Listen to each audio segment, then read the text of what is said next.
Welcome guys to Man United Daily as of the 8th of February 2012, and in this video I'm going to talk about 3 news stories that I have for you during the week. So obviously the first story I'm going to talk about is the Chelsea game that we had at the weekend, and it was a fantastic performance from the lads, and you know, from 3-0 down going back to 3-3, and it is at a ground where we don't have a great history at. We haven't won there for the last 10 years, and to do it supposedly with a top 4 team has really highlight our spirit and togetherness in order to achieve the title hopefully in May. And it would have sent out a message to Man City definitely, because I think at 3-0 they all thought we were out of our feet and Chelsea could have gone on and had a romp, but we stuck together, played really well, stuck to our psychology, and just played our football in order to, you know, get back in the game and really gave Chelsea a really good scare.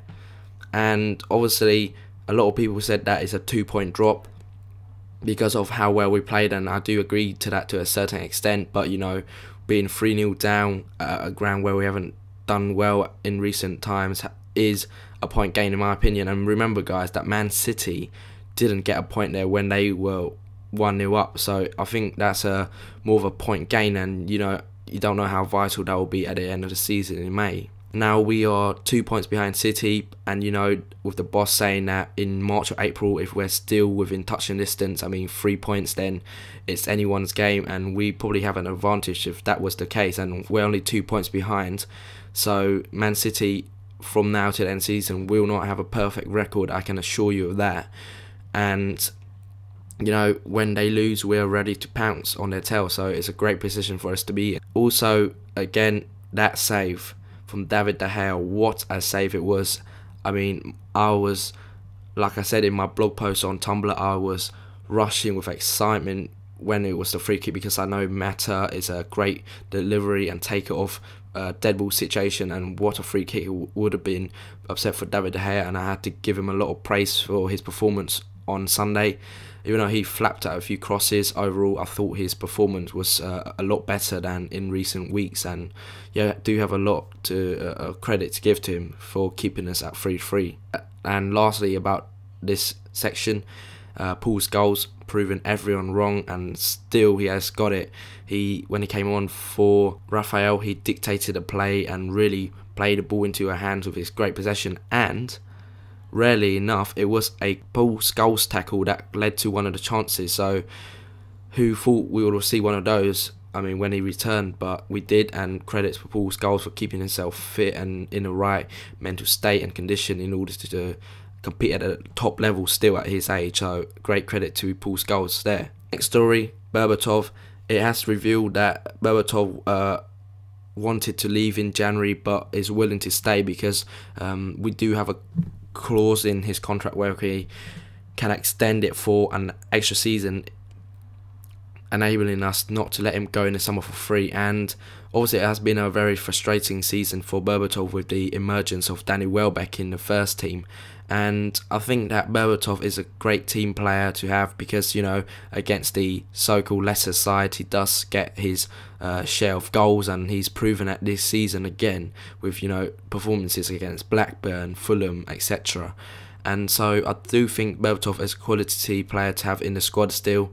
It's obviously, like I said, like he's in probably the peak and kind of meadow of his career, but he do want to play week in week out. But right now, due to the form of Chicharito especially coming back, and Danny Welbeck, has been a frustrating season for Berbatov, but I think he'll stick with us, and I think Sir Alex knows of his qualities, and obviously he doesn't want to lose that anytime soon. So the Berbatov to stay here for at least another season with United. Last story of the week is obviously looking forward to the Liverpool game.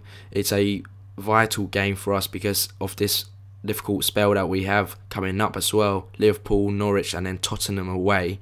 So it's vital that we get at least, I would say, about at least 6-7 points out of this run in order to, you know, stay with City. And obviously, you know, the rivalry is always there, the history is always there, so it's going to be very tough. and it's at Old Trafford, which will be a huge boost for us. And talking of Old Trafford, Luis Suarez is probably going to be playing, and in a perfect world, a lot of people doesn't want him to be, booed, because it shows that we can rise above whatever he's been accused of, but I don't think that will be happen, because when Evra went to Anfield, he was given a lot of abuse for being the victim of the legal case. But I think Suarez will definitely be in for some abuse at Old Trafford. Another bonus for us is the return of Chris Smalling. We see some returnees from injury at Chelsea, with Rooney, Ashley Young, Tom Cleverley travelling down with the squad, and also Nani almost making it into the squad. Shows that we are recovering slowly, but it has been a very strange season with injuries. But it is good that we're getting some of our key players back, and Rooney again was fantastic at Chelsea. But going back to Chris Smalling, it looks likely that he will be coming back into the Liverpool game, and I would suggest that perhaps he would be put in front of maybe Raphael for his height if Carroll is to play, or in front of Johnny Evans, who had been gone off the boil, I think, in the last 2 games, whereas his form has been consistent in recent weeks. But Smalling, a big part to play, I think, in the weekend. So again, it will be a fantastic match. Hopefully it will be not too open, but we'll sneak it the win, because due to home support, it will be on Sky Sports 1 or Sky Sports 1 HD, and it will be a noon kickoff. So that's been my video update for you guys of the weekly news of the 8th of February 2012 around in United. So if you like this video, please rate, comment, subscribe. Cheers guys.